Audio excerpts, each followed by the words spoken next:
Shalom Aleichem, Bapak Yahweh memberkati saudara sekalian. Malam hari ini saudara-saudara, saya akan menyampaikan satu materi yang saya beri tema, apakah kepercayaanmu sudah sesuai dengan apa yang tertulis. Tema ini bisa berkembang kemana-mana. Bukan cuman konsep teologi ya, tetapi juga bisa masuk ke kehidupan sehari-hari. Bahkan juga bisa tentang karakter kita. Semua masuk di sini, saudara. Ukurannya adalah apakah yang kita lakukan, kita percayai, itu sudah sesuai dengan apa yang tertulis, atau kita hanya melakukan sesuatu yang tidak sesuai dengan firman Tuhan. Untuk itu saya ajak saudara untuk membaca firman Tuhan pada malam hari ini di dalam kitab Lukas pasal 4 ayat 1 sampai ayat 13. Saya akan bacakan untuk saudara, sekaligus saya ulas supaya tidak terlalu lama. Lukas 4, 1, 13. Dan Yesua yang penuh Roh Kudus kembali dari Yordan, dan dia dipimpin oleh Roh itu ke padang gurun untuk dicobai oleh si Satan 40 hari. Dia tidak makan apapun selama hari-hari itu, dan setelah hari-hari itu digenapi akhirnya dia lapar. Dan si Satan berkata kepadanya, "Jika engkau adalah putra Elohim, katakanlah kepada batu ini supaya dia menjadi roti." Saya berhenti di sini dulu, saya ulas saudara. Inilah percobaan yang pertama. Si Satan datang kepada Yesua dengan berkata, "Jika engkau adalah putra Elohim, katakanlah kepada batu ini supaya dia menjadi roti." Ini sebetulnya adalah pencobaan secara global, yaitu tentang kebutuhan hidup manusia. Batu disuruh jadi roti. Nah itu Yesua tidak mau seperti itu. Kalau dia bisa, kalau dia mau, dia bisa lakukan itu. Amin. Bahkan saya yakin, roti buatannya Yesua sekalipun dia dari batu, pasti lebih enak dari Holland Bakery, saudara. Saudara setuju enggak? Karena buatannya Yesua pasti istimewa. Enggak perlu lagi ngubek-ngubek mixer, tidak perlu lagi macam-macam ya, harus nunggu dipanasi, enggak perlu. Yesua tinggal berkata, batu jadi roti. Bisa enggak? Oh, very easy, sangat mudah saudara-saudara. Apa arti dari ini semua? Ya, ini adalah berbicara tentang kebutuhan manusia sehari-hari. Batu jangan dijadikan roti, saudara. Kalau kita bekerja tetapi kita curang, itu batu namanya. Jangan dijadikan roti, saudara. Kebutuhan manusia sehari-hari itu kadangkala bisa mengubah konsep pikiran dan hati manusia. Ada pepatah Jawa yang berkata, "Nek wetenge ngelih, pikirane dadi ngalih." Kalau perutnya lapar, pikirannya jadi berubah, saudara. Bagaimana kalau saat ini saudara diperhadapkan dengan tantangan masalah perut? Beranikah engkau mengatakan seperti yang Yesua katakan, ada tertulis? Atau kita menyerah, ya wes lah, daripada perut saya lapar, ya sudahlah, enggak apa-apa, yang penting saya hidup, Tuhan itu kan Maha Pengampun. Ya nanti kalau sudah kan minta ampun, begitu. Saya sampai hari ini kagum dengan 3 pemuda, saudara. Hananya, Misael, Azaria. Dia ditantang, ayo sujud menyembah 1 kali saja. Kalau saja 3 pemuda ini hidup di zaman sekarang dan punya prinsip iman yang seperti itu, dia pasti akan dikritik oleh banyak pendeta. Akan berkata begini, apa susah sih sujud yang paling 1 detik selesai kok. Tuhan itu kan Maha Pengampun. Tuhan juga tahu isi hati kita kok. Nanti kalau sudah sujud, ya sudahlah kita tinggal minta ampun saja. Tuhan kan tahu hati kita. Betul ya Bapak Ibu? Tuhan tahu hati kita, benar gak sih? Benar. Tetapi apakah 3 pemuda ini berpikir, sujud tidak apa-apa, sujud tidak apa-apa, sebentar. Tuhan itu kan tahu isi hati kita, Dia Maha Pengampun. Ya, kalau saya kalah ya sebentarlah minta ampun, wong Dia Maha Pengampun kok. Tapi faktanya 3 pemuda itu tidak takut hukuman, saudara. Dia diperhadapkan dengan jabatannya. Dia diperhadapkan dengan perutnya. Tapi pikiran dan imannya tidak berubah. Itu baru yang namanya iman. Aku beri kesempatan kamu 1 kali lagi. Kalau nanti ada suara musik, genderang, ceracap, kecapi bunyi, sujud. Aku kasih kesempatan kamu sekali lagi. Kalau kamu tidak mau, di sana ada dapur api perapian yang panasnya 7 kali lipat. Ya, itu besi saja bisa meleleh loh. Mau kamu meleleh di situ? Pemuda itu cuma diam. Lalu dia berkata, aku tidak akan mau menyembah patung buatan Tuanku Raja. Karena apa? Karena ada Elohim yang akan melindungiku. Tetapi seandainya tidak, aku tetap tidak akan menyembah patung buatan Tuanku Raja. Itu iman namanya. Kalau kita sudah diperhadapkan dengan masalah perut, kadangkala kita kalah. Tapi lihat jawaban Yesua. Dan Yesua menjawab kepadanya dengan mengatakan, telah tertulis, manusia hidup bukan oleh roti saja, melainkan oleh setiap firman Elohim. Dan sambil membawa dia naik ke sebuah gunung yang tertinggi. Ya, ini saya berhenti dulu di sini ya. Manusia hidup bukan oleh roti saja, melainkan oleh setiap firman Elohim. Ya, sampai di sini. Artinya apa? Sekalipun tidak ada roti, sekalipun tidak ada uang, sekalipun tidak ada jabatan, sekalipun kita diperlakukan dengan semena-mena, tetapi kalau Tuhan katakan hidup 1000 tahun lagi, dia akan hidup 1000 tahun lagi. Ini kuncinya di sini, saudara.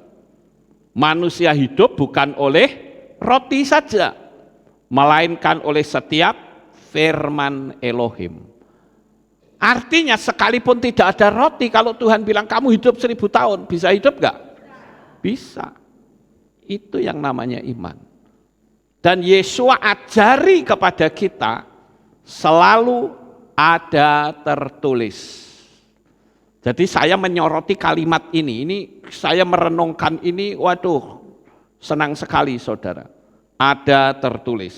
Kemudian lanjut.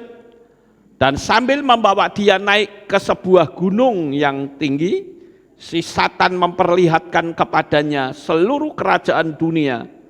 Dan dalam waktu sesaat, dan si Satan berkata kepadanya, aku akan memberikan kuasa ini seluruhnya dan kemuliaannya kepadamu.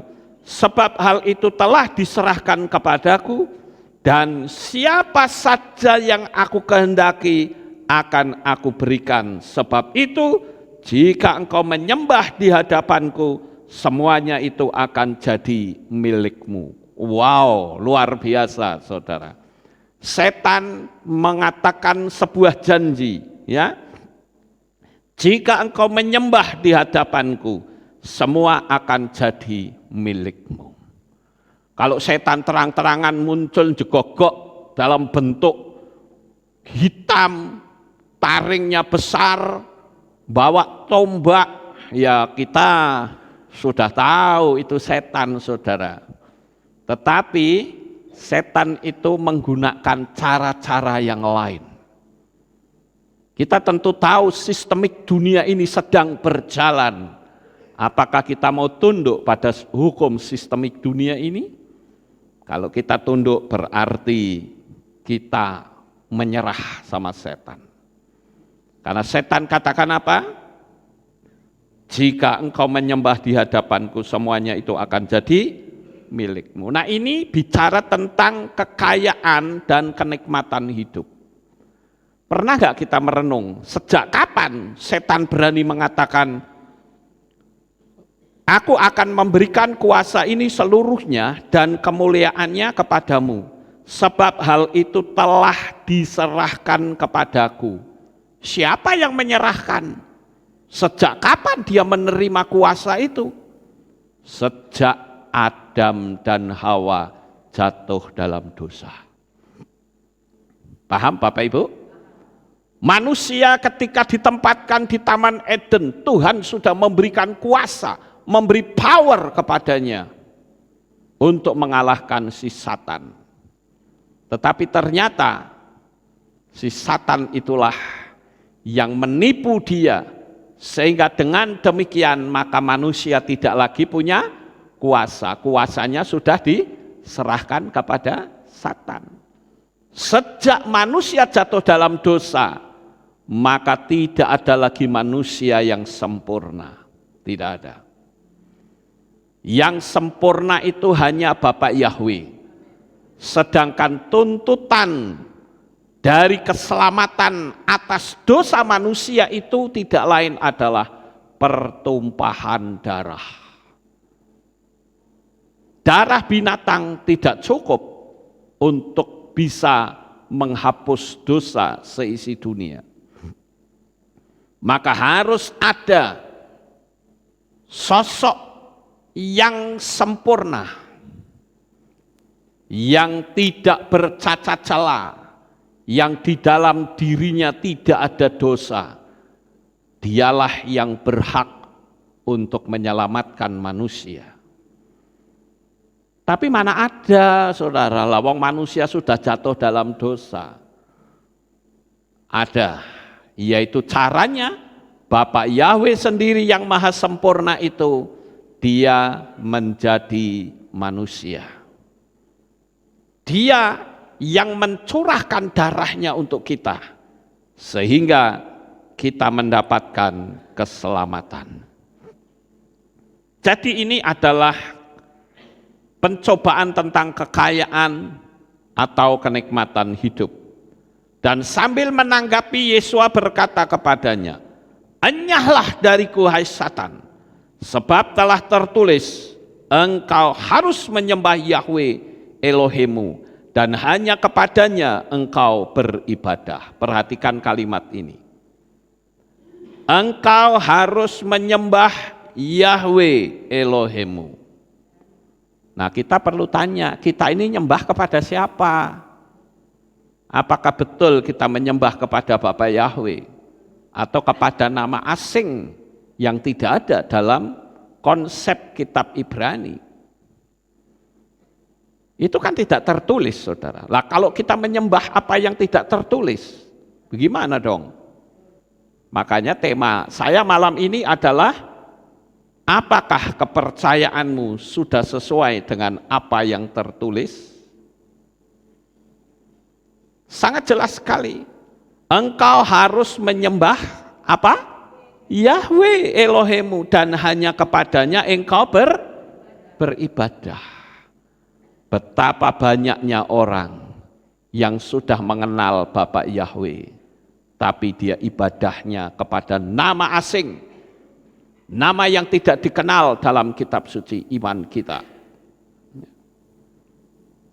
Kemudian lanjut, dan dia membawanya ke Yerusalem dan menempatkan dia di atas puncak bukit bait suci, serta berkata kepadanya, jikalau engkau putra Elohim, jatuhkanlah dirimu dari sini ke bawah, sebab tertulis tentang engkau, dia akan memberi perintah kepada malaikatnya untuk melindungi engkau, dan mereka akan menatang engkau di atas tangan, supaya engkau tidak membenturkan kakimu pada batu.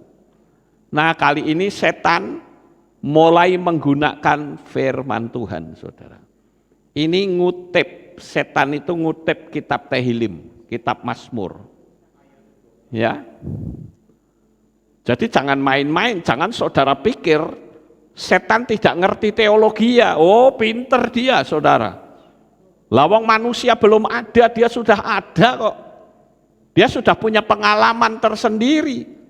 Jadi masalah teologi ya, dia paham, sangat paham sekali. Makanya dia mulai menggunakan firman. Ya. Sebab telah tertulis. Wow, Yesua ngomong tertulis, setan kamu kalah. Aku juga punya tertulis. Ngerti enggak Bapak Ibu? Ya. Tentang engkau, dia akan memberi perintah kepada malaikatnya untuk melindungi engkau. Dan mereka akan menatang engkau di atas tangan, supaya engkau tidak membenturkan kakimu pada batu. Itu firman Tuhan bukan? Ada, saudara. Di dalam kitab Mazmur, dalam kitab Tehillim, saudara. Liciknya luar biasa setan menggunakan konsep teologia, konsep kerohanian. Dan sambil menanggapi, Yesua berkata kepadanya, telah difirmankan, engkau jangan mencobai Yahweh Elohimmu.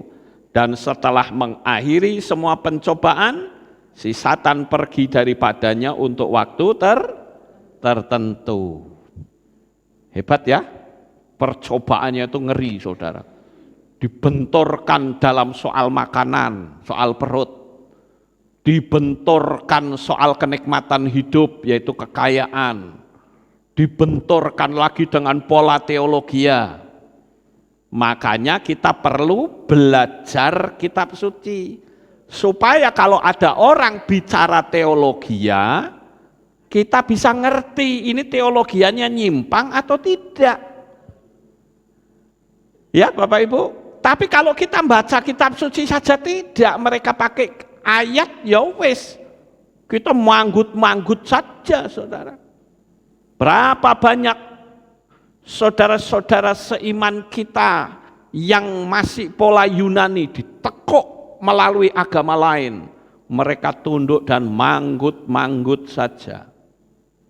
Kenapa? Karena dia tidak paham kitab sucinya sendiri. Bagaimana bisa paham orang baca saja tidak?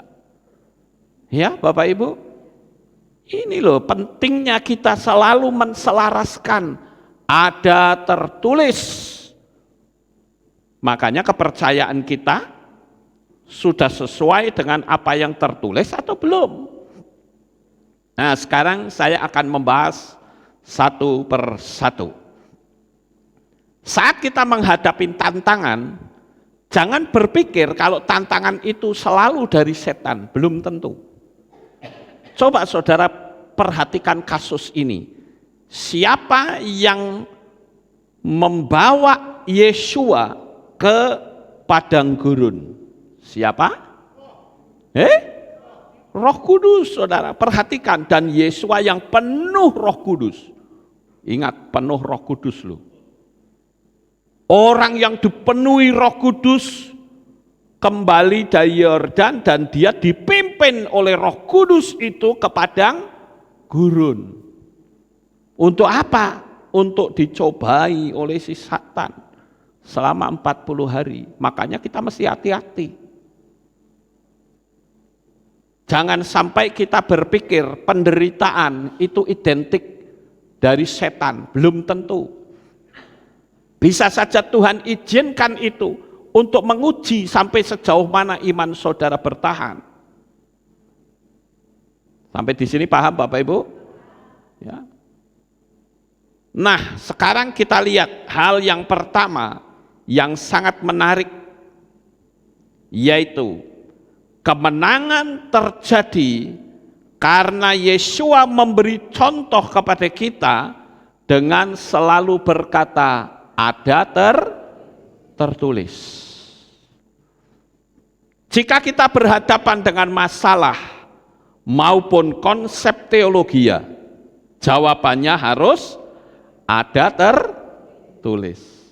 Kalau tidak tertulis, ya jangan dipercaya, kan begitu saudara. Gampang sih. Ya, toh? Saya bacakan beberapa ayat. Galatia 1 ayat 6 sampai 8. Aku heran bahwa demikian cepat kamu berpindah dari Dia yang telah memanggil kamu dalam anugerah Hamasiah kepada Injil yang berbeda.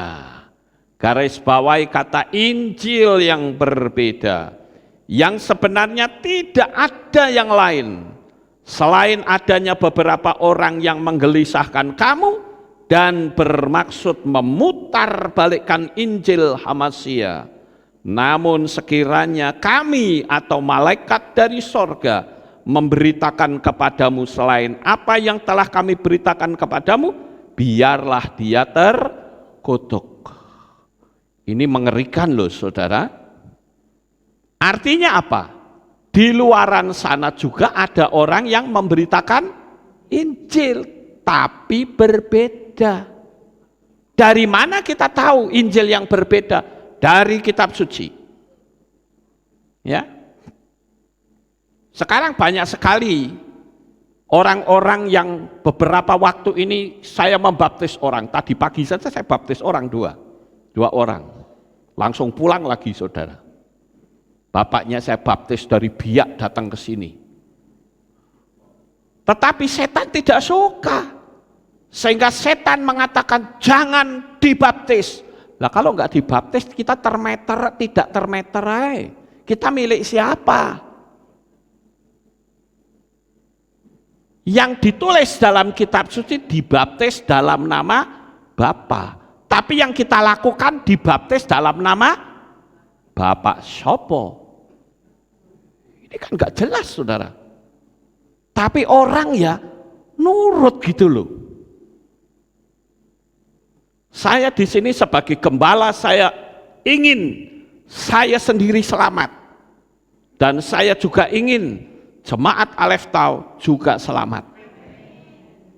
Saya hanya bisa sebatas memberitahu. Saya bersyukur hari-hari ini, saya baptis orang banyak sekali saudara. Hampir tiap hari. Tapi kalau saudara berkata, oh enggak perlu dibaptis dulu kan sudah. Ya betul sudah, tapi baptis dalam nama siapa? Ya. Ini yang jelas harus kita pahami saudara. Anda dibaptis dalam nama Pak Joko, dibaptis dalam nama Bapak Rohadi, Anda dibaptis dalam nama Bapak Yanto, atau Bapak siapa? Kan harus jelas, jangan, loh aku kan sudah ditenggelamkan, bener, tapi namanya sopo sing tertera itu yang diucapkan imamnya itu siapa? Gitu loh. Kenapa saya begitu istilahnya orang bilang cerewet banget saudara? Karena ini menyangkut keselamatan. Saya tidak peduli orang menghujat saya dengan adanya baptisan pembaharuan saya dihujat. Emang gua pikirin. Kenapa? Karena kitab suci menulis. Kalau kitab suci tidak tertulis, saya nggak berani ngomong, saudara. Kan dulu ada orang bilang, mana ada baptis pembaharuan? Ya karena Anda tidak baca. Itu. Makanya Anda membaca sehingga ngerti. Paulus itu melakukan baptisan pembaharuan. ketika dia berkhotbah tentang Roh Kudus, orang bingung, Roh Kudus itu siapa? Loh, kok kamu baru tahu Roh Kudus? Iya, saya bahkan baru dengar. Di situ Paulus curiga. Lah kamu sudah dibaptis atau belum? Sudah. Baptisan apa yang kamu lakukan? Baptisan Yohanes. Nah, di situ Paulus menerangkan bahwa baptisan yang benar itu dalam nama Bapa Yahweh, dalam nama Adonai Yeshua HaMashiach dan Roh Kudus. Dan jemaat di situ tidak berkata, yang penting dulu kan aku sudah, nggak perlu. Enggak. Jemaat di situ bilang, iya, aku mau dibaptis. Dan kitab suci mengatakan ada berapa orang? 12 orang dibaptis. Ya Bapak Ibu, baptisan ini ngeri loh, artinya begini, setan berusaha untuk memelesetkan supaya kita tidak termeterai. Ada yang dibaptis cuma dipercik. Percik itu bukan baptis. Baptis itu bahasa Yunani. Dari kata baptizo, artinya dicelup. Kalau dipercik itu bukan baptizo tapi rantizo. Padahal dalam kitab suci yang ditulis baptis itu dari baptizo. Sampai di sini paham Bapak Ibu? Jadi meterai ini berusaha diplesetkan dengan berbagai macam cara. Baptis kok percik? Ya enggak bisa, itu bukan baptis namanya. Ya, baptis kok pakai nama lain. Mungkin tenggelamnya benar, tapi nama yang dimeteraikannya tidak tertulis. Gitu loh Bapak Ibu. Paham enggak? Baptis saja tidak tertulis. Apalagi kalau sampai orang mengatakan enggak perlu dibaptis. Wah, itu ngeri Saudara. Kalau saya tidak berani ambil resiko, saya enggak berani, Saudara. Saya lurus-lurus saja. Apa yang kitab suci tulis, ya sudah lakukan saja. Jangan sampai ketika saya mati, begitu buka mata, biak ternyata depan saya itu api semua. Piye, Saudara? Tuhan, ampuni Tuhan. No, enggak ada pengampunan. Selesai kamu. Kamu dulu di dunia dikasih tahu berulang kali, enggak nurut. Kamu sendiri bukan yang pilih di sini. Hati-hati Saudara. Kita ini mengikut sebuah kepercayaan, bukan asal beragama. No.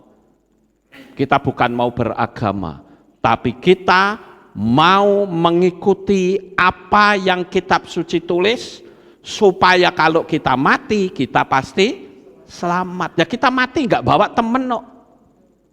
Betul nggak Bapak Ibu? Saya mati nggak bawa temen. Dan saya harus sendiri mempertanggungjawabkan dasar iman saya itu seperti apa. Jangan sampai ketika saya di depan kursi pengadilan, ternyata spirit nama yang dulu baptis saya, dia juga nunggoni di situ. Lalu dia bilang, Tuhan ini milik saya loh. Dulu dibaptis dalam nama saya loh. Itu yang saya takutkan Saudara. Dan waktu itu malaikat membuka kitab kehidupan. Begitu dibuka, maaf, nama Anda tidak tertulis dalam kitab kehidupan. Kalau kita dengar suara begitu Saudara, mau nangis darah sekalipun, tidak ada kesempatan untuk memperbaiki diri. Kita mau teriak, Tuhan ampuni saya janji. No way. Tetap kita ngotot, malaikat seret orang ini. Seret, cemplung ke neraka maplung. 1000 tahun di sana. 1000 tahun? Tidak, selama-lamanya. Kobong terus di sana Saudara. Bayangkan, kita nggak usah selama-lamanya lah, 1 detik diselomot rokok saja wis ngicat-ngicat kok. Betul nggak Bapak Ibu? Apalagi selama-lamanya. Maka kitab suci mengatakan akan ada jeritan-jeritan yang mengerikan. Kenapa? Karena jerit-jerit orangnya nggak bisa mati. Lah nek kita dibakar, jerit-jerit sedelok mati. Ya toh? Tapi kalau di sana dibakar nggak bisa mati kita. Itu yang saya hati-hati dalam menjalani hidup ini, saudara. Orang-orang yang bertitel teologia pada menghina. Saya lihat di YouTube, apa ada itu baptis pembaruan. Dalam hati saya terserah. Hikmat yang Tuhan berikan, saya bagikan. You terima syukur, tidak terima ya darahnya tidak tertanggung atas diri saya. Ya Bapak Ibu. Kenapa? Karena tertulis. Kalau enggak tertulis saya enggak berani. Makanya kalau orang bilang mana ada di kitab suci baptis pembaharuan. Ya bilang ya karena kamu enggak baca ya mana ada. Tapi kalau saya membaca ya ada. Paham Bapak Ibu? Kolose 2 ayat 18. Janganlah kamu biarkan kemenanganmu digagalkan oleh orang yang pura-pura merendahkan diri dan beribadah kepada malaikat, serta berkanjang pada penglihatan-penglihatan dan tanpa alasan membesar-besarkan diri oleh pikirannya yang duniawi. Berkanjang pada penglihatan. Kita harus tahu saudara bahwa di alam roh sana oknumnya terlalu banyak. Ya. Saya menggunakan bacaan kitab LAI, ya. Sekarang banyak sekali penglihatan-penglihatan ada di mana-mana. Tapi penglihatan itu harus diukur. Cocok enggak? Ada enggak tertulis? Kalau enggak tertulis kok kita percayai? Itu bahaya, saudara. Ya. Contoh-contohnya itu sudah banyak sekali. Saya sudah berulang kali menyinggung masalah ini. Karena saya jujur tidak rela. Karena saya tahu betapa hebatnya penderitaan orang kalau sampai masuk ke neraka. Dulu pernah ada jemaat di sini ya, saya nggak perlu sebut namanya. Orang ini mendapat penglihatan tentang neraka, baru penglihatan itu hampir gila loh saudara. Saking takutnya. Sampai dia cerita katanya bisa merasakan anyirnya darah dan baunya daging yang terbakar. Sampai saya layani berhari-hari. Akhirnya dia bisa normal kembali perpikirannya. Karena waktu itu ketakutan luar biasa karena mendapat penglihatan. Baru dapat penglihatan wis kaya ngono. Lah kalau masuk beneran saudara. Mau jadi gila juga nggak bisa gila di sono. Mau lari juga lari kemana? Di sana sini api. Dan apinya itu kekal. Bahkan kitab Yesaya pasal terakhir, ayat terakhir mengatakan, di sana apinya tidak pernah padam dan ulat-ulatnya tidak pernah mati. Jadi mungkin saya bayangkan orang yang di neraka bisa selimutan ulat, saudara. Tapi ulatnya nggak mati. Loh itu tertulis loh. Saya ngomong kan selalu tertulis, betul nggak? Saya ngajari hukum loa juga tertulis. Saya nggak mau dan tidak berani keluar dari apa yang tertulis, saudara. Ya. Jadi kita mesti berhati-hati, kita waspada, saudara. Firman Tuhan katakan, ya, di dalam kitab Tehillim pasal 119 ayat 105.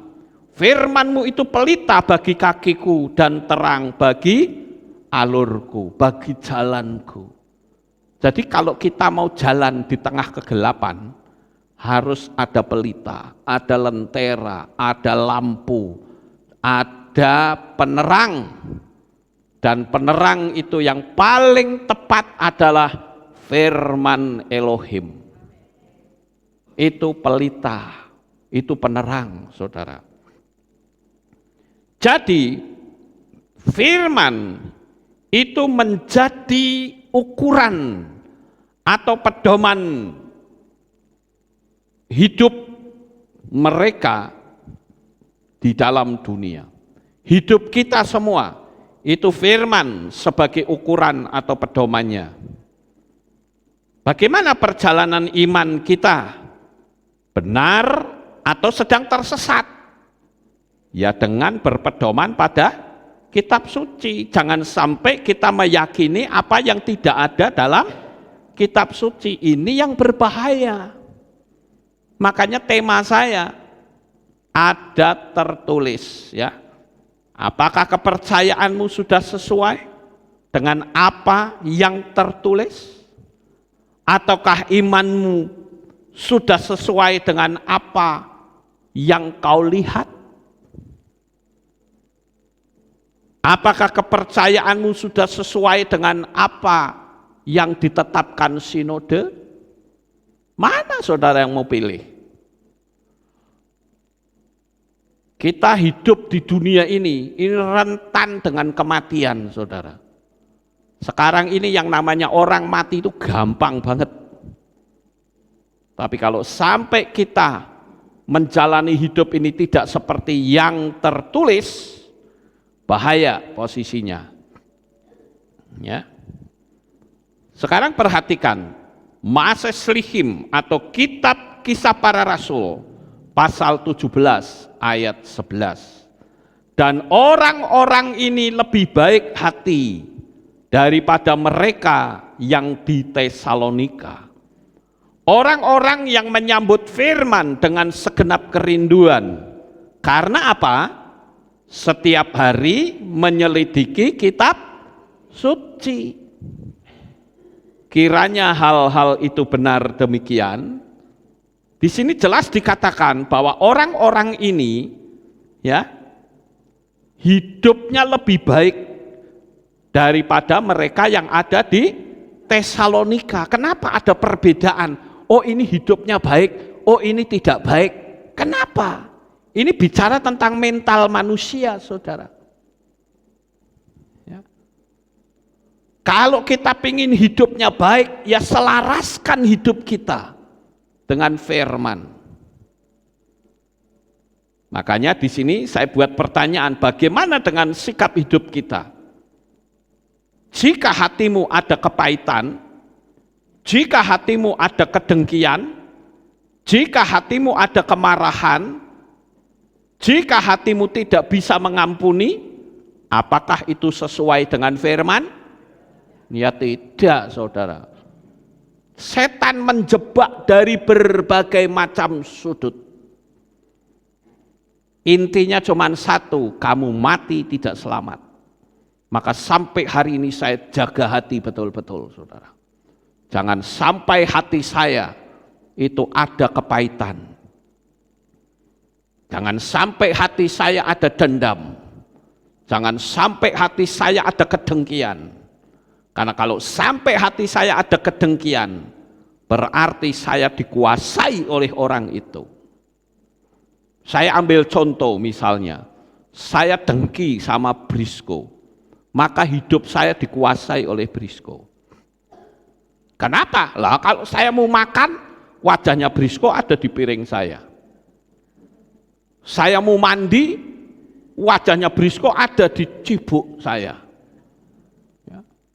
Saya mau tidur, wajahnya di sono. Apa enak hidup kayak begitu, saudara? Hidup yang dikuasai oleh orang lain dengan kemauannya sendiri, yaitu membenci.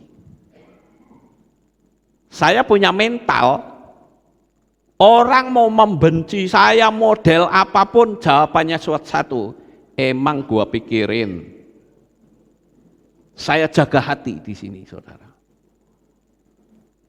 Saya bahkan dengan orang yang membenci saya bisa berdialog, saya bisa bergaul, karena saya tidak mau hati saya cacat.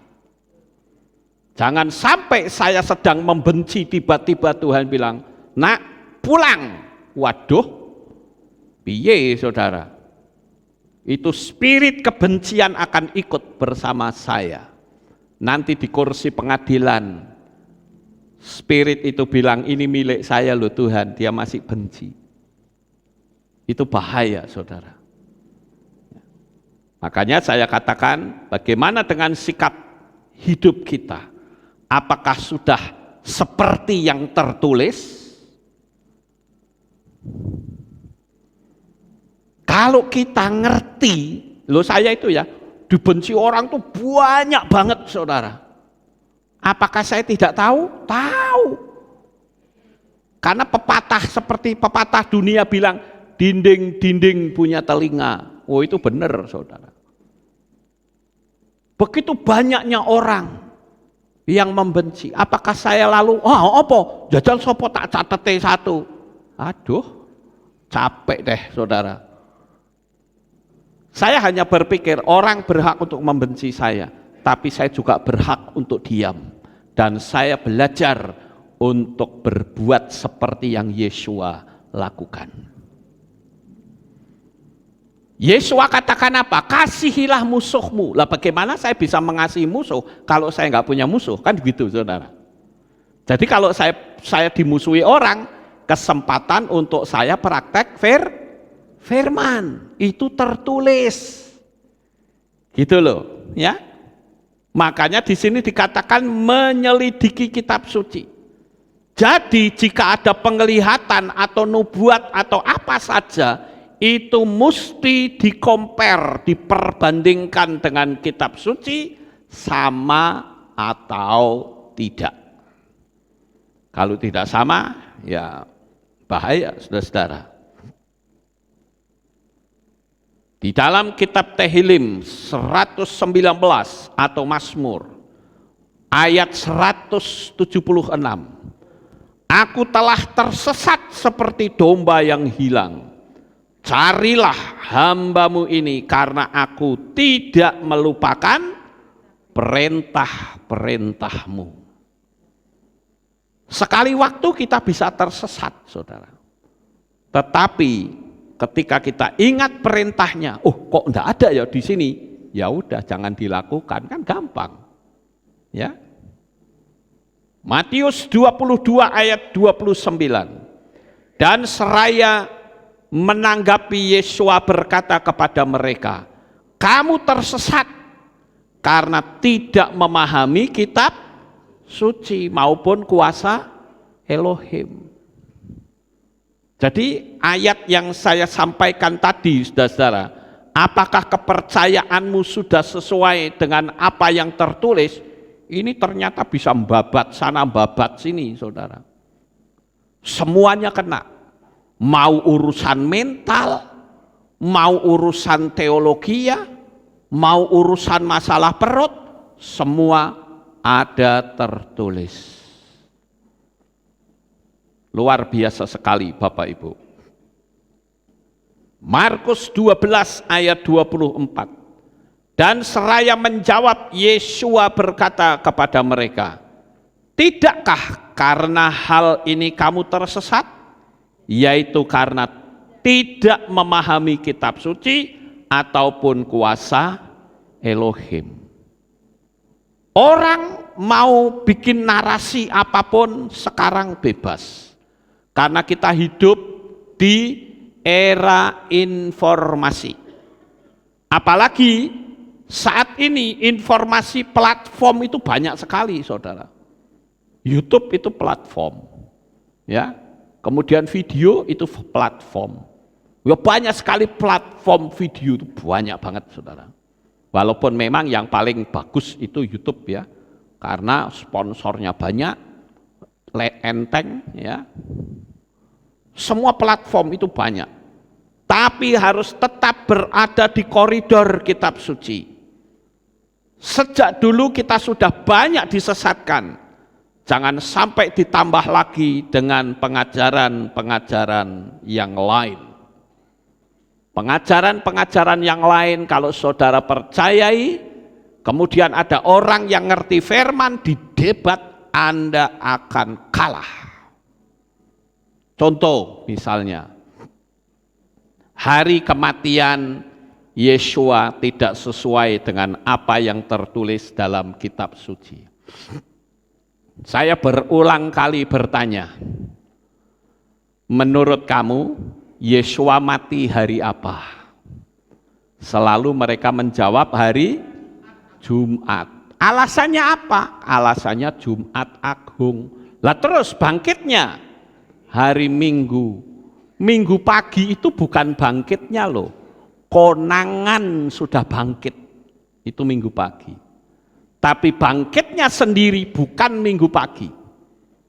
Bisa saja hari Sabtu malam. Itu ada yang namanya Hafdalah, penutupan Sabat. Bisa saja Yesua bangkit di penutupan Sabat. Karena itu sudah masuk hari Minggu, sudah masuk Rishon, saudara, hari pertama. Jadi kalau saya lihat ya, Yesua mati hari Jumat, bangkit Minggu, ini jelas sudah keluar jalur kitab suci. Karena belum 3 hari 3 malam. Sedangkan kitab Matius 12 ayat 39 sampai 40 dikatakan, dan seraya menanggapi dia berkata kepada mereka, generasi yang jahat dan pejinah menuntut suatu tanda, dan suatu tanda tidak akan diberikan kepadanya kecuali tanda Nabi Yunus. Sebab sebagaimana Yunus berada di dalam perut ikan 3 hari 3 malam, demikianlah anak manusia akan berada dalam rahim bumi 3 hari dan 3 malam.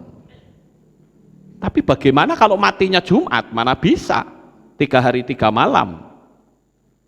Ya, karena mereka menggunakan istilah Jumat Agung. Nggak ada tuh kitab suci Jumat Agung. Jadi Jumat Agung tertulis atau tidak? Tidak lah, kalau tidak tertulis kok ya dipercaya gitu loh. Makanya materi saya, kepercayaan kita tertulis atau tidak. Kalau tidak tertulis ya jangan dipercaya. Tapi biasanya kalau mereka nggak ngerti jawabannya, jawabnya gampang. Yang penting kan maknanya. Ya, repot saudara. Ya nek kitab suci tidak tertulis. Karena tidak mau membaca sehingga dalihnya apa? Ya yang penting kan maknanya, Yesua benar-benar mati. Ya tapi nggak bisa begitu, wong kitab suci menulis dengan jelas kok. Ya. Apalagi kalau kita bicara seputar Paskah itu lucu saudara. Hari Jumat disebut Jumat Agung. Waktu hari Minggu disebut Paskah. Padahal hari Minggu itu adalah hari raya buah sulung. Hari raya Yom Habikurim. Nah, Yom Habikurim malah tidak dikenal. Padahal itu tertulis. Maksud gak sih? Ya. Lawang yang tertulis malah tidak dipercaya. Yang tidak tertulis malah dipercaya. Lah ini piye saudara? Aneh bukan? Ya. Ketika hari raya buah sulung mereka malah tidak kenal dan mengubahnya dengan Paskah. Loh Paskah itu kan hari pertama. Hari raya pertama itu Paskah, Pesah, betul enggak? Kemudian hari raya keduanya hari raya roti tidak beragi, Hak Hamatzot. Itu hari raya roti tidak beragi. Saya tanya hari raya roti tidak beragi, orang Kristen nggak ngerti. Loh tertulis malah nggak ngerti, piye gitu. Makanya kita harus selalu patokannya ada tertulis. Ada orang yang bilang begini, tapi itu kan perjanjian lama, perjanjian baru kita sudah nggak pakai loh. Kamu merayakan Paskah atau tidak? Kalau merayakan Paskah itu hari raya pertama. Itu ada 7 hari raya, jangan dipotong-potong, jangan dihapus. Wong itu perintahnya selama-lamanya kok. Makanya harus tertulis, saudara. Hari kematiannya tidak sesuai dengan apa yang tertulis. Kemudian, next, ini mati ya. Yang berikutnya, hari kelahirannya juga tidak sesuai dengan apa yang tertulis dalam kitab suci. Mereka menggunakan nama Yunani dan mereka mengatakan lahirnya tanggal 25 Desember. Walah, lawang yang tertulis nggak dipercaya, nggak tertulis malah dipercaya. Apalagi kalau saya lihat ya, seputar Natal itu banyak penyesatan loh di situ, saudara. Yang pertama, kalau saudara nonton drama-drama Natal itu malaikatnya mesti perempuan. Mana ada malaikat perempuan? Malaikat perempuan tuh nggak ada. Kalau peri itu ada, saudara. Perinya Joko Tarub, nah itu perempuan, bener, saudara. Ya. Orang majusnya ada 3. Saya tanya alasannya apa orang majus 3? Alasannya persembahannya emas kemenyan mur. Loh, saya bilang kalau misalkan emas kemenyan mur itu kan bentuk persembahannya. Bisa nggak kalau orangnya lebih? Ya bisa, saudara. Kalau saya membaca dalam sebuah kitab yang lain yang tidak dikanonkan, itu yang datang orang majus itu adalah 12 orang. Mereka ini adalah raja-raja Persia. Mereka bukan cuman ahli perbintangan, tetapi juga ahli astrologi. Mereka punya kepercayaan menyembah dewa Ahura Mazda, yaitu dewa bintang. Mereka punya kitab namanya kitab Zarathustra. Dan kepercayaan mereka itu namanya Zoroaster. Sehingga ketika mereka melihat ada bintang yang aneh muncul, dia berpikir, wah ini dewa saya. Dia yakin itu, dia hitung itu. Sehingga ketemulah bahwa dewanya itu akan turun ke dunia ini. Sehingga dia menemui Herodes, itu bukti bahwa mereka orang-orang Majus itu adalah raja-raja Persia. Bukan petualang. Kalau seorang petualang tidak mungkin menemui raja, betul nggak Bapak Ibu? Raja pergi ke daerah lain, mesti yang diparani raja. Yang didatangi pasti raja. Makanya Herodes tanya, kapan kamu melihat bintangnya di timur?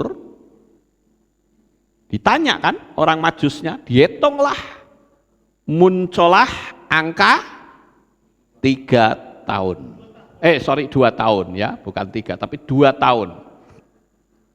Kenapa 2 tahun? Karena perjalanan dari timur sampai ke Yerusalem mereka berjalan itu 2 tahun.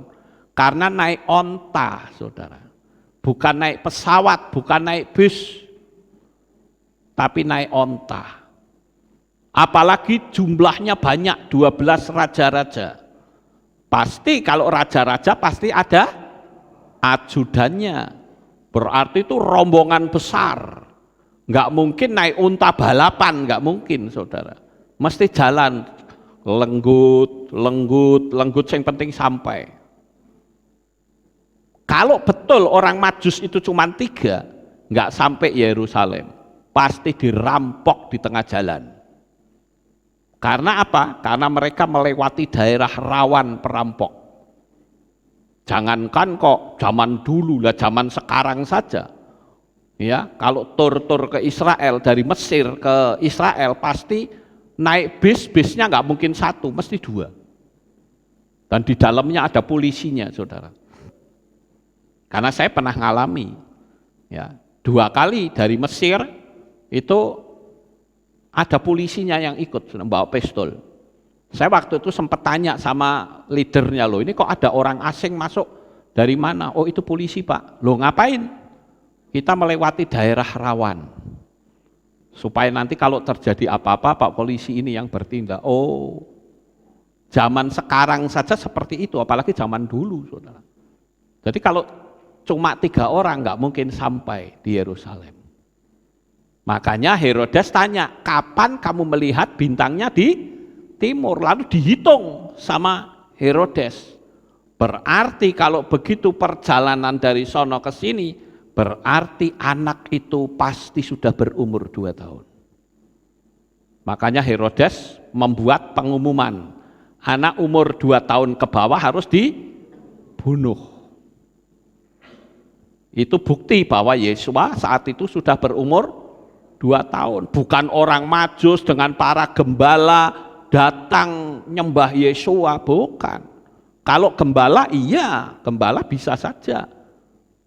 Karena pada malam itu mereka sedang menggembalakan domba di padang Efrata yang kita kenal sekarang dengan Migdal Eder. Ya, itu taman gembala, tempat menggembalakan domba. Lagian juga kalau di tanggal 25 Desember, itu bulan Ibrani itu bulan Tevet, itu bulan yang dingin banget saudara. Nggak mungkin ada orang menggembalakan domba di musim dingin. Pasti dombanya ada di dalam kandang. Tapi ketika Yesua datang, dombanya di mana? Nggak ada. Makanya Yesua dibaringkan di palungan. Itu membuktikan dombanya nggak ada di situ. Ada banyak sekali hal-hal yang nyimpang dari kitab suci tidak tertulis. Kalau dipikir secara logika itu nyimpang semua saudara. Tapi dipercaya. Nah saya punya tugas untuk meluruskan. Itu pun kalau mau. Ya, kalau tidak mau ya sudah. Kan begitu. Tapi saya bersyukur jemaat Kehilat Alef Tau ini orangnya penurut. Dia percayakan sepenuhnya saya dalam menyelidiki kitab suci. Ya Bapak Ibu. Kemudian kalau Yesua baru lahir dan didatangi oleh orang Majus, mungkin nggak Yesua disunat pada hari ke-8? Nggak mungkin, karena besoknya sudah ada pembantaian bayi. Padahal kitab suci tertulis Yesua itu disunat pada hari ke-8. Jadi selama berbulan-bulan nggak ada apa-apa saudara. Giliran orang Majus yang datang ke Yerusalem geger, gempar saudara. Sehingga Herodes memerintahkan untuk membunuh anak-anak ya, yang berumur 2 tahun ke bawah. Nah coba kalau kita bicara tentang orang Majus ya, kan saya suka dengar orang begini ya, sudah dari dulu namanya ya itu, nggak usah diubah-ubah gitu loh. Lho sing ngubah ki ya sapa? Yang ngubah itu Anda. Wong nama Ibrani kok berubah jadi nama Arab sama Yunani, waktu diluruskan nggak terima. Bahkan ada yang bilang, loh saya dulu menerima Tuhan pakai nama Yunani loh. Betul, kenapa? Karena Tuhan itu melakukan pendekatan sesuai dengan kemampuan pikiranmu yang belum tahu apa-apa. Sama seperti orang Majus. Orang Majus itu ketika diberitahu oleh Tuhan menggunakan apa? Bintang. Sehingga orang Majus berpikir, ini dewa saya. Ternyata begitu sampai di Bethlehem, yang ditemui Yesua. Apakah lalu ketika mereka pulang lalu menyembah dewa Ahura Mazda lagi? Ya tidak, mereka sudah melihat dengan mata kepala sendiri kok. Ternyata yang saya maksud dewa itu lah jebule kok Yesua. Langsung pemahaman mereka terupdate saudara-saudara. Begitu juga lain orang Majus, lain Mose. Kenapa Mose mengenal nama Yahweh itu dari semak duri yang menyala tetapi tidak terbakar? Karena yang ada di otak Mose pada waktu melihat semak duri yang terbakar menyala itu, dia berpikir ini dewa saya. Karena waktu di Mesir dia menyembah dewa api, sehingga dia berpikir ini dewa saya. Tetapi dari situ ada suara, tanggalkan kasutmu karena tempat di mana kau berpijak adalah tempat yang kudus. Dan disitulah Yahweh memperkenalkan dirinya. Apakah setelah Yahweh memperkenalkan dirinya, lalu Mose itu menyembah dewa api lagi? Ya tidak, saudara. Maka saya seringkali membahasakan gini loh, kalau pengetahuan kita meningkat, ojo mundur gitu loh.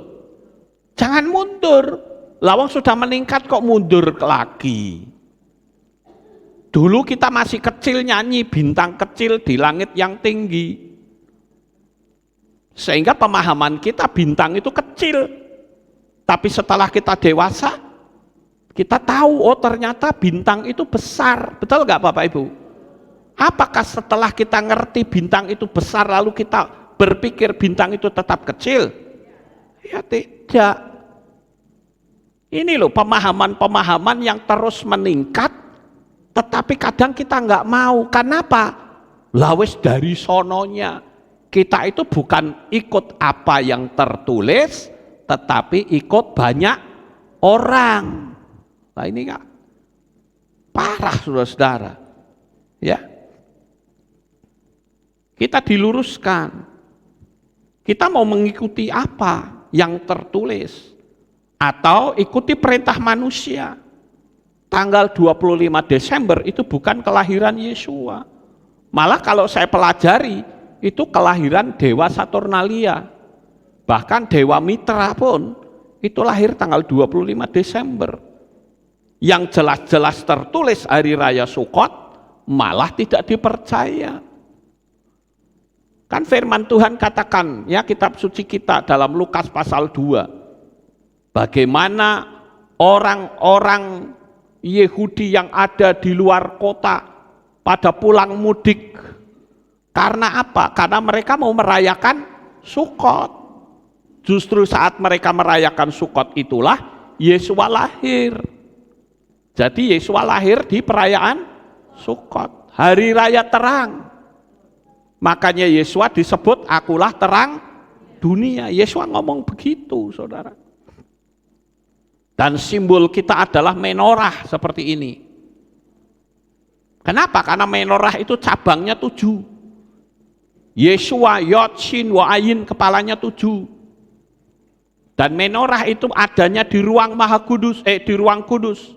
Ruang kudus itu ruang yang gelap. Satu-satunya penerang itu adalah menorah. Itu sebabnya Yesua katakan akulah terang dunia. Satu-satunya penerang di dunia ini Yesua HaMashiach. Sampai di sini paham ya Bapak Ibu? Kemudian apa yang tidak tertulis lagi? Ya, kita perlu lihat saudara, apa yang tidak tertulis, yaitu menghapus nama Yahweh. Penyebutan nama Yahweh berubah menjadi Hashem. Itu kan mereka sudah pulang dari Babel. Sebelum mereka pulang dari Babel, panggil Yahweh enggak? Panggil, saudara. Ada orang yang berpikir bahwa YHWH itu tidak bisa disebut. Bahkan ada yang mengatakan YHWH itu tetragrammaton. 4 huruf yang tidak bisa bunyi. Saya katakan salah.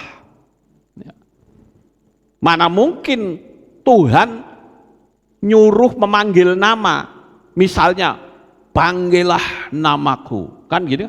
Hodulah Yahweh kirubismu, bersyukurlah kepada Yahweh, panggillah namanya. Nek Tuhan ditanya, Tuhan namamu siapa? Nggak mungkin saudara. Maksud nggak? Kalau Tuhan menyuruh orang menyebut nama, dia pasti akan memberitahukan namanya. YHWH itu dibaca Yahweh. Terserah orang mau percaya apa tidak, itulah iman saya. Gitu loh. Oh, Anda ngawur, terserah. Ya.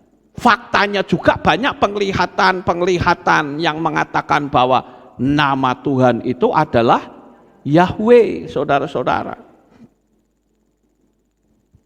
Jadi tidak mungkin Tuhan menyuruh panggil nama tapi namanya nggak jelas. Nggak mungkin, saudara. Bahkan cuman YHWH, itu kan memang huruf Ibrani itu huruf mati, saudara. Jangan sampai kita lalu mengatakan namanya siapa, YHWH. Kan tidak mungkin kita berdoa, Bapa YHWH di dalam Adonai Yod Shin Wo Ayin. Kan nggak mungkin, saudara. Atau kita mengusir setan dalam nama Yod Shin Wo Ayin, keluar, kan tidak mungkin. Betul nggak Bapak Ibu? Itu nama jelas. Apakah kita berkata shalom, apakah itu ada huruf hidupnya? Nggak ada. Shalom itu ya SLWM. Apakah saya kalau ketemu saudara cuma SLWM? Kan ya tidak, saudara. Saya akan berkata shalom, karena memang berbunyi. Makanya kalau ada yang mengatakan tetragrammaton, itu dibilang 4 huruf yang tidak bunyi, itu salah. Ayo kita petal-petal, saudara. Tetra itu artinya 4. Dulu mungkin pernah kita dengar kata super tetra, ada obat super tetra ya. Artinya obatnya 1, komposisinya ada 4, itu super tetra. Jadi tetra artinya grama itu artinya huruf.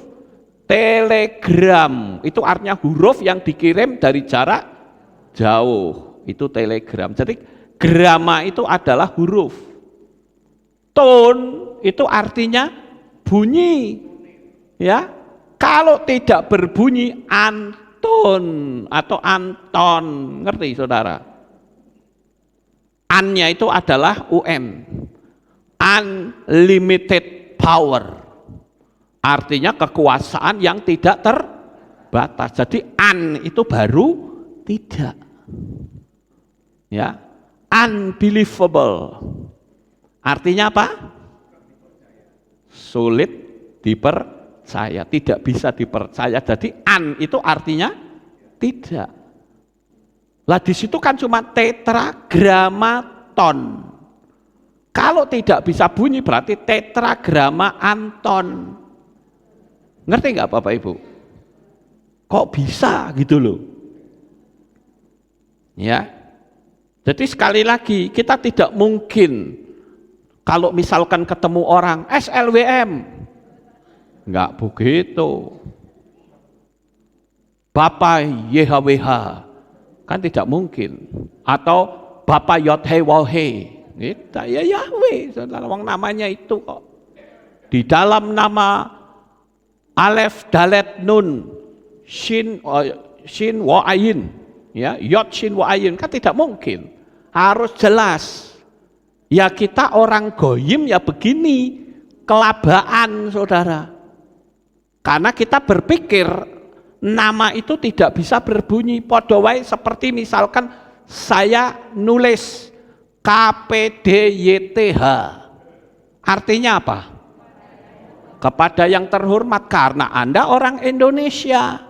Tapi coba kalau saya ngomong seperti ini kepada orang Amerika, mereka pasti akan bertanya, what is the meaning of KPDY2H? I don't know. Ngerti nggak Bapak Ibu?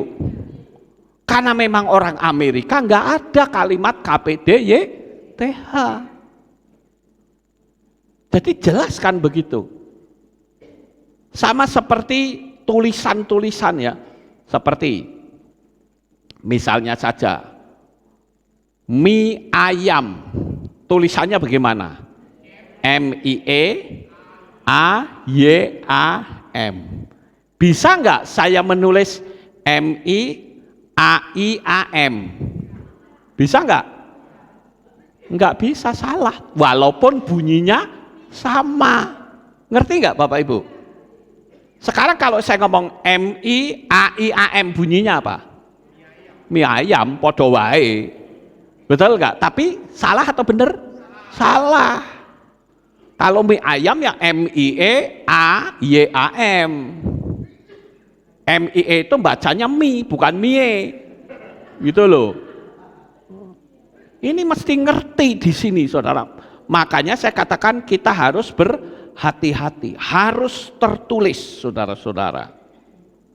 Jadi tidak mungkin kita berdoa Bapak YHWH dalam nama Alef Dalet Nun Yod Shin Wa Ayin. Nggak mungkin begitu. Tulisan Ibrani memang huruf mati dan bentuknya singkatan-singkatan. Tapi bukan berarti tidak bisa bunyi. Ya. Nah, kemudian kalau kita bicara tentang prasasti yang tertulis ya di atas kayu salib. Nah, saya akan selesaikan dulu ini ya supaya sampai ke captionnya. Saya lanjut dulu. Nah, ini dia. Abraham memanggil nama Yahweh. Abraham itu zaman sudah dibuang ke Babel atau belum? Belum. Jadi panggil nama, saudara. Kemudian Ishak juga memanggil nama Yahweh. Mose juga memanggil nama Yahweh. Daud bahkan mengalahkan Goliat juga dengan nama Yahweh, saudara. Kan jelas sekali, masa sih kayak gitu nggak jelas? Ya, Bapak Ibu.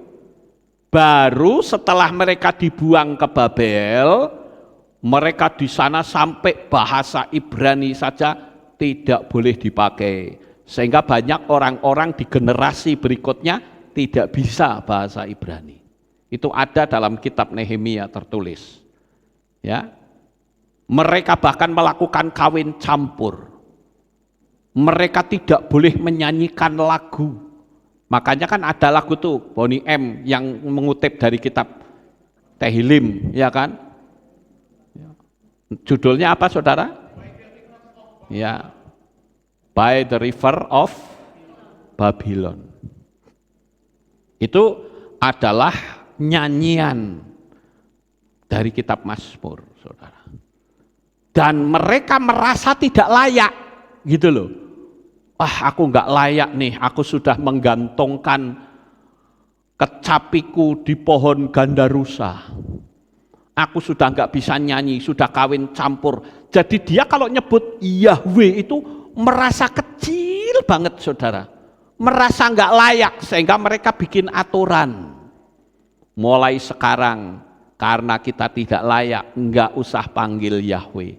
Panggil saja Hashem dan Adonai. Hashem atau Adonai. Tapi apakah Bapak Yahwehnya mengatakan, oh iya nak, benar, kamu ganti namaku? Ada seperti itu? Tidak, jadi tidak tertulis. Gitu loh Bapak Ibu. Ya. Mengapa nama Yahweh itu harus disebut? Ya, di dalam kitab Devarim atau kitab Ulangan pasal 28 ayat 8 sampai 14. Karena nama itu berkuasa atas alam semesta dan atas setan. Ya. Nama itu juga yang memberkati kita. Amin. Nama ini yang memberkati kita loh. Bukan setan yang memberkati.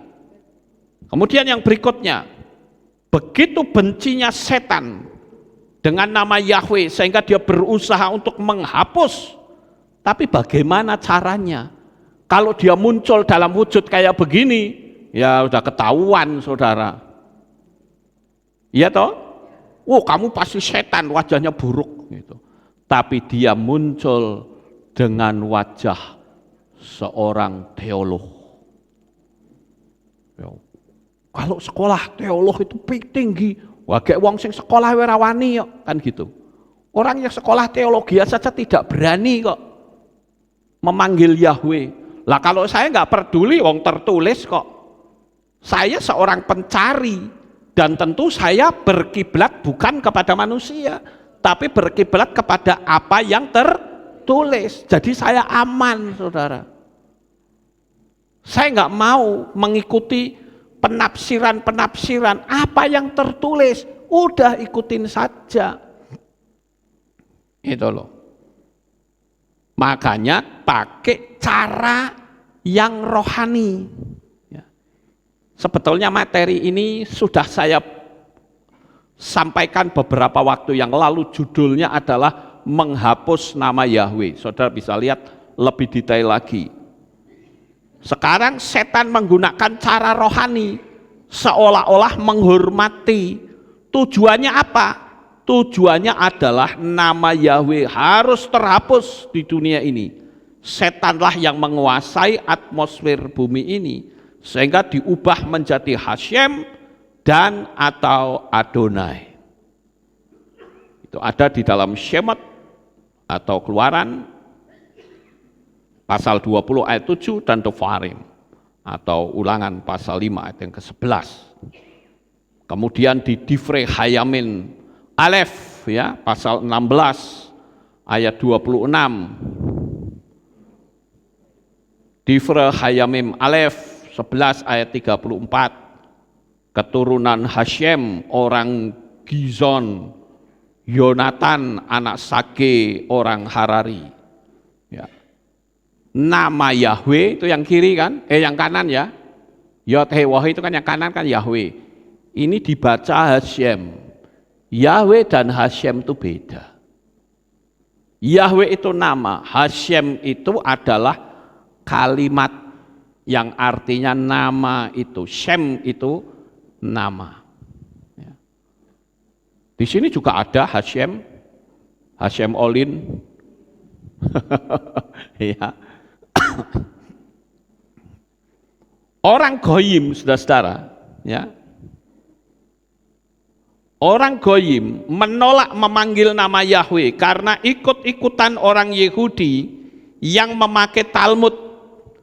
Jika ditanya apakah Talmud itu dan tahukah isinya, mereka tidak tahu, tapi hanya ikut-ikutan. Sekarang tak kasih tahu, Talmud itu adalah dialog rabbinikal, bukan kitab suci. Ya, bukan kitab suci. Itu dialog rabbinikal.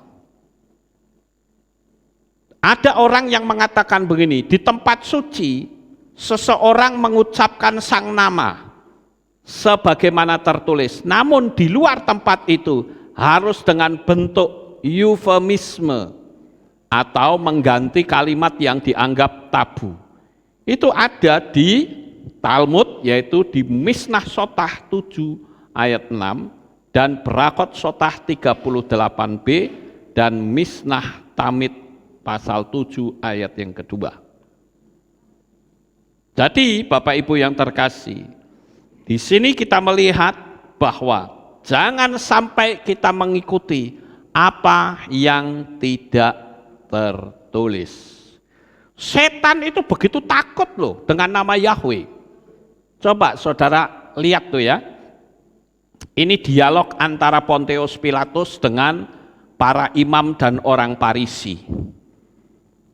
Ceritanya Pontius Pilatus itu menulis prasasti di atas kayu salib ya, yang orang suka kenal dengan sebutan INRI. INRI itu bahasa Latin. Ya. Yesus Nazarenus Rex Judaeorum. Dalam bahasa Yunaninya Yesus ton Judaion ya. Yesus Basileus ton Judaion, begitu ya. Yesus Basileus ton Judaion. Tapi sekarang yang jarang dimunculkan bahasa Ibraninya macam apa? Bahasa Ibraninya adalah Yeshua Hanasrit wa Melech Hayehudin ya. Ini saya tunjukkan ada sesuatu yang hebat ya di sini. Yeshua Hanasrit wa Melech Hayehudim. Yeshua orang Nazaret, raja orang Yahudi. Nah, kalau itu memang bukan nama, saudara, itu sebuah kalimat. Tetapi justru di kalimat itu mengandung inisial Bapak Yahweh. Diambil huruf depannya menjadi YHWH, Yod He Waw He. Dan setan tidak suka. Makanya supaya inisial itu hilang, maka ahli Taurat dan orang Farisi, para imam mengatakan, ubahlah tulisan itu dengan aku raja orang Yehudi. Kalau aku raja orang Yehudi, apakah bisa membentuk YHWH? Tidak, setannya keplok-keplok, saudara. Tapi Pontius Pilatus mengatakan, apa yang telah tertulis, biarlah tetap tertulis. Perhatikan spiritnya, saudara. Setan itu menghendaki supaya nama itu tidak disebut. Karena setan gemetar. Masih ingat bukan kesaksiannya Bapak Yoko? Yang di dalam tubuhnya dikuasai oleh setan Azazel dari Israel? Ya. Waktu dia bersaksi nyebut nama Yahweh saja langsung gemetar. Setannya takut, saudara. Kenapa? Karena nama itu ditakuti sehingga dibuat sedemikian rupa dengan cara-cara rohani seolah-olah nama itu tidak berlaku dan menyuruh mengganti. Jadi Hashem, jadi Adonai, ya, bahkan cuman YHWH saja. Pokoknya jangan sampai tepat mulut manusia nyebut Yahweh, karena setan gemetar dengan nama yang kudus itu. Ada, kalau saya ngomong nama kudus, orang bilang, nah itu Pak, justru karena namanya kudus tidak boleh disebut. Saya jawab, di mana ayatnya? Yang pertama, tidak tertulis, nggak ada. Dan yang kedua, kalau dibilang namanya kudus sehingga tidak boleh disebut, berarti Yesua tidak kudus dong. Wong namanya disebut, ngerti nggak sih saudara? Ya. Nah ini kan penting gitu loh. Nah sekarang kita ambil contoh lagi di dalam kitab Tehillim, ya, kitab Mazmur 53 ayat 7. Dalam teks bahasa Ibrani dikatakan Elohim sebut amo, artinya Elohim memulihkan umat manusia. Kita nggak ngerti siapa yang memulihkan. Tetapi justru di kalimat Elohim sebut amo mengandung inisial nama Yeshua. Sama seperti tadi Yeshua Hanasrit wa Melech Yehudim, sebuah kalimat tetapi mengandung inisial nama sang pencipta yang ditakuti oleh setan. Sampai di sini paham Bapak Ibu? Jadi firman Tuhan itu menjadi ukuran atau pedoman hidup dalam kehidupan kita. Jangan keluar jalur, ya saudara-saudara. Bagaimana perjalanan iman kita benar atau sedang tersesat, yaitu ada patronnya, ada pedomannya, yaitu kitab suci. Jangan sampai kita meyakini apa yang tidak ada dalam kitab suci. Ini sangat berbahaya, saudara. Makanya tadi dikatakan kenapa sih orang Tesalonika kok lebih di bawah kebaikannya ketimbang orang-orang di tempat yang lain. Karena apa? Orang-orang di Yerusalem itu mereka menyelidiki kitab suci. Ya. Itu sebabnya ayo kita sama-sama untuk kita menyelidiki kitab suci. Kemudian yang berikutnya saudara. Ini saya lanjut ya. Ini apa yang tidak tertulis itu tidak boleh kita percayai ya. Penghapusan penyebutan nama Yahweh jadi Adonai dan Hashem itu kan setelah mereka pulang dari Babel. Tapi sebelumnya ya tetap menyebut Yahweh. Ya. Kita lanjut Bapak Ibu.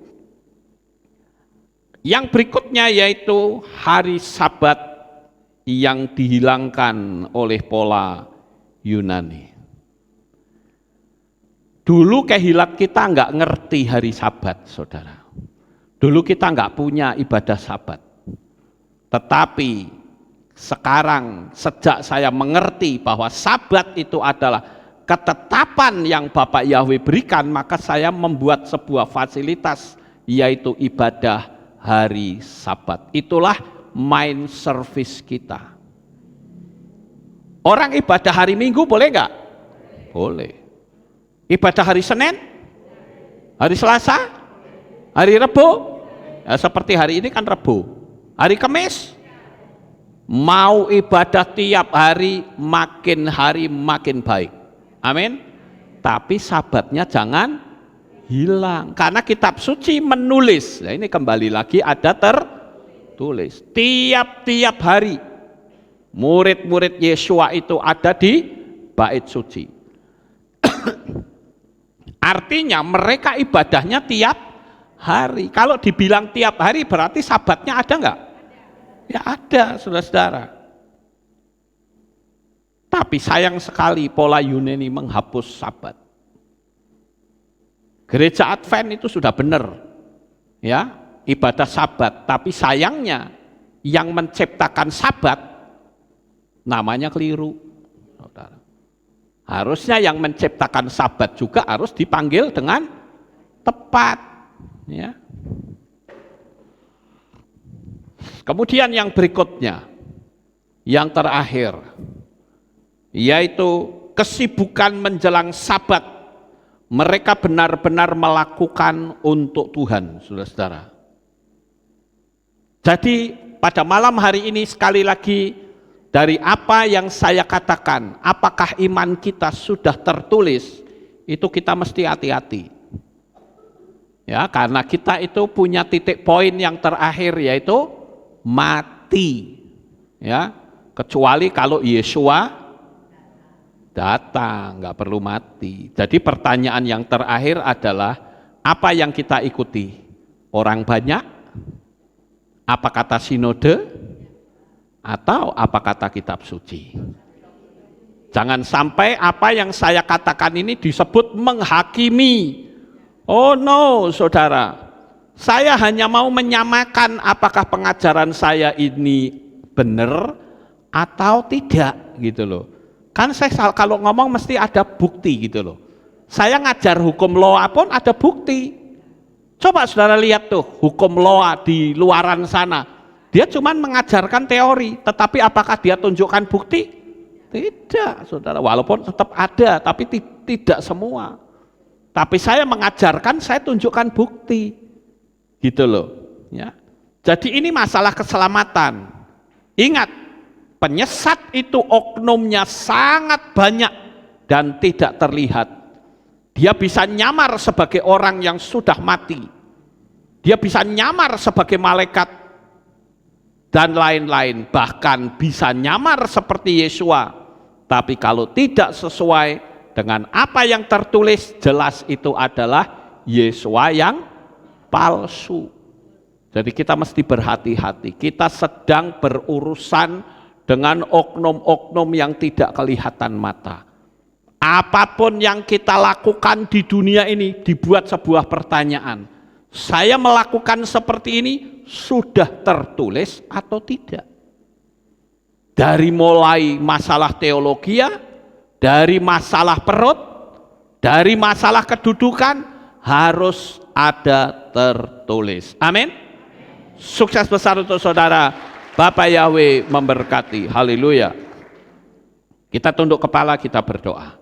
Terima kasih Bapak Yahweh. Kami bersama-sama telah mempelajari firman-Mu. Dan kami tidak ingin tersesat. Kami hanya ingin mau apa yang tertulis. Karena kalau tidak tertulis, jelas itu tidak benar. Terima kasih Bapak, tutup bungkus dengan kuasa-Mu. Kami percaya Bapak Yahweh memberkati kami semua. Terpujilah Engkau di dalam nama Adonai Yeshua HaMashiach. Kami sudah berdoa. Amin. Haleluya. Kita akan dengar pengumuman. Shalom, berjumpa kembali dalam Aleph Tau Update News. Berikut kami sampaikan pengumuman minggu ini. Kami mengajak seluruh pelayan Tuhan di semua divisi yang terlibat pelayanan di Kehilat untuk hadir dalam acara Malam Doa Pujian dan Keakraban dengan tema Tehilah Yahweh yang akan dilaksanakan pada hari Sabtu 31 Desember 2022 pukul 6 sore di Kehilat, serta akan diadakan acara tukar kado dan perjamuan kasih. Untuk itu, Bapak, Ibu, Saudara bisa membawa kado senilai Rp10.000 berupa barang bebas berbungkus koran dan juga makanan atau snack untuk dinikmati bersama. Ibadah awal tahun 2023 akan dilaksanakan pada hari Minggu 1 Januari 2023 pukul 6 pagi dan 5 sore seperti biasa dan akan dibuka sesi kesaksian.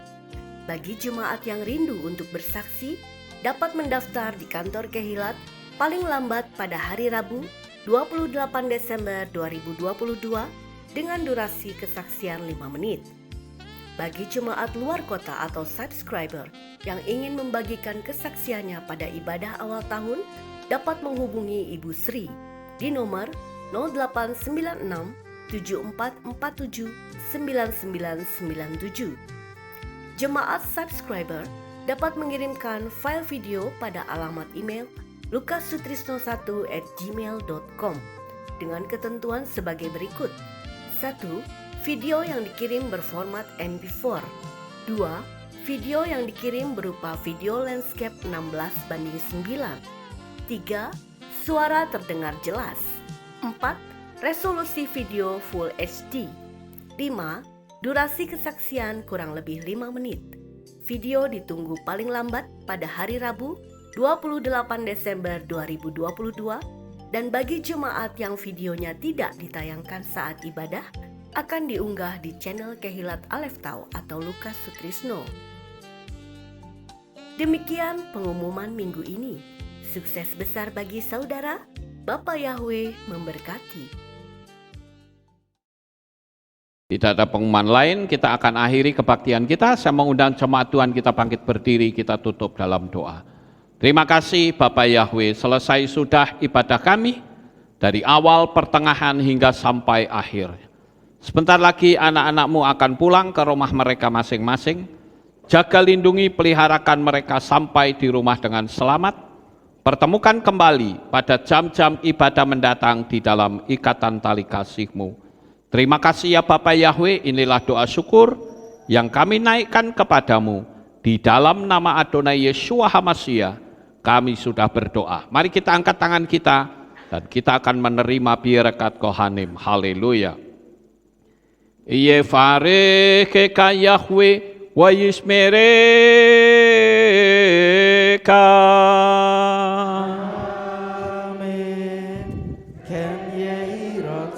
Yair Yahweh panau eleka wihuneka.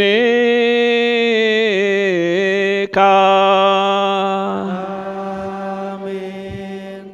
Ken yehi raksa. Yesa Yahweh panau eleka wa yashem lecha shalom.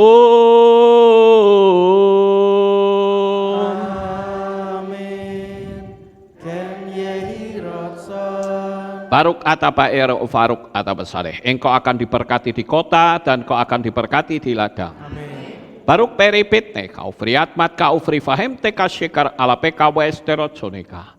Diberkatilah buah kandunganmu, diberkati hasil bumimu, diberkati hasil ternakmu, anak-anak lembumu dan anak-anak dombamu. Amin.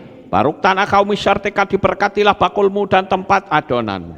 Amin. Baruk ataba boy kau faruk ataba seteka, dan kau akan diberkati pada waktu engkau masuk, dan engkau akan diberkati pada waktu engkau keluar. Amin. Baruk ata Yahweh Elohenu melek haolam, besem Yeshua HaMashiach Ruach HaKodesh kile olam faed. Kami sudah berdoa dan mengucap syukur. Haleluya.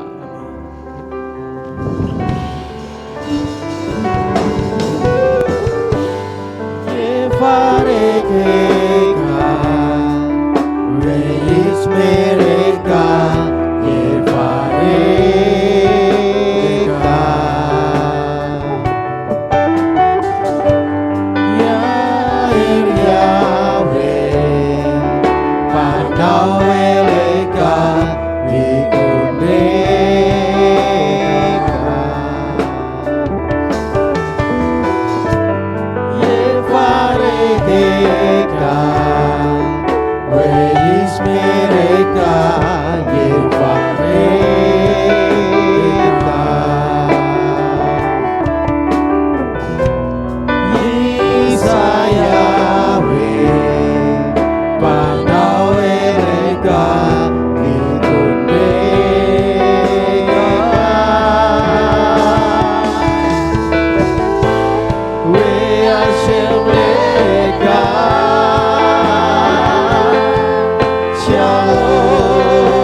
Surgawi memberkati.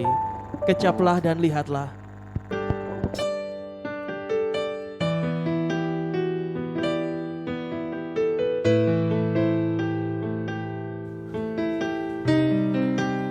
Segala pujian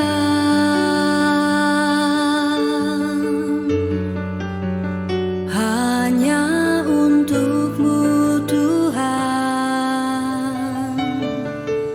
segala kehormatan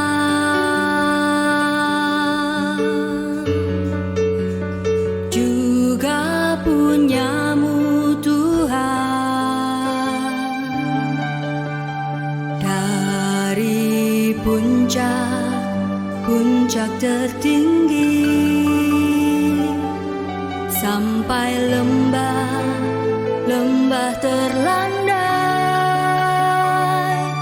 semua karya kasih cinta-Mu, sujud menyembah Sang Maha Pencipta.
Menjadi